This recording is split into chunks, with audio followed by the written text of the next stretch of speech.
আজকের যে ভৌতিক গল্পটি শেয়ার করব সেই গল্পটি শুনে তোমরা না হেসে পারবেই না, তোমাদের হাসতেই হবে। কিভাবে ভূতের সম্মুখীন হয়ে ভূতের উপরই বাটপাড়ি করে ভূতকেই বেঁচে এসেছি।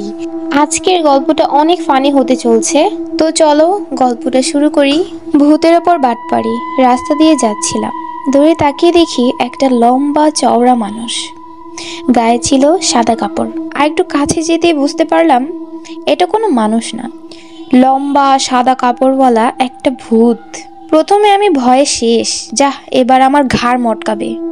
ভূতের আরো কাছে যেতেই আমি ভূতটাকে কিছু বুঝতে না দিয়ে জোর গলায় জিজ্ঞাসা করি, কে তুমি? সে বলল, আমি একজন ভূত। তুমি কে? আমি বললাম, আমিও একজন ভূত। তারপর ভূতটা আমাকে জিজ্ঞাসা করে, কোথায় যাচ্ছ? আমি বললাম, নদীর ওই পারে বাজারের দিকে যাব। ভূতটা বলল, আমিও ওই দিকে যাব, চলো একসাথেই যাই। এখন আমি না করে দিলেও ধরা খেয়ে যাব, তাই বলে দিলাম, চলো একসাথেই যাওয়া যাক। কিছু দূর যাওয়ার পর ভূতটা বলল যে, আমি কি বোকা দেখেছো? আমি তো উঠতেও পারি, হেঁটে হেঁটে যাচ্ছি কেন? চলো, আমি কতক্ষণ তোমাকে উড়িয়ে নিয়ে যাব, তারপর তুমি আমাকে কতক্ষণ উড়িয়ে নিয়ে যাবে। আমি বললাম, হ্যাঁ ঠিক আছে। তারপর ভূতটা আমাকে নিয়ে অনেক পথ পাড়ি দিল। আমি ভূতের পিঠে উড়ে উড়ে বাজারে যাচ্ছি। মাঝপথে আমি ভূতকে জিজ্ঞাসা করলাম, আচ্ছা তোমরা সবচেয়ে কিসে বেশি ভয় পাও? ভূতটা ভাবলো ও এখনো ছোট, ওকে বলা যায়। মানুষের থুথুকে আমরা বেশি ভয় পাই। আমাকে নামিয়ে দিয়ে বলে, এবার তুমি আমাকে নাও। আমি ভূতটাকে কাঁধে উঠিয়ে নিলাম, কিন্তু ভূতের কোনো ওজনই পেলাম না। কাঁধে কিছু না নেওয়া বা নেওয়া একই সমান, কোনো ওজনই ছিল না ভূতটার। তো আমি ভূতটাকে কাঁধে নিয়ে হেঁটে চলছি।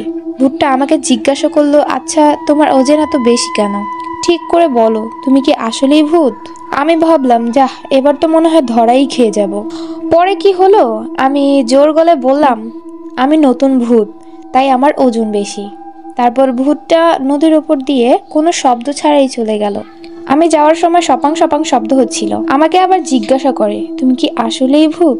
আমি বললাম, আমি এখনো নতুন, সাঁতার জানি না, তাই আওয়াজ হইতেছে। তারপর ভূতটাকে নিয়ে বাজারের কাছে আসতেই আমি জোর করে ধরে রাখি, যেন কোথাও না যাইতে পারে। ভূতটা তার সব শক্তি দিয়ে চেষ্টা করছে ছাড়ার জন্য, কিন্তু আমি ছেড়ে দিলাম না। তখনই ভূতটা ছাগলের রূপ নেয়। আমি সাথে সাথে তার শরীরে থুতু ফেলে দিই, জানি সে ভূত অনুরূপ না নিতে পারে। তারপর সেই ছাগলটাকে 5,000 টাকা বিক্রি করে চলে আসি বাসায়। কেমন দিলাম? কেমন লাগছে আজকের গল্পটা অবশ্যই জানাবা তোমরা।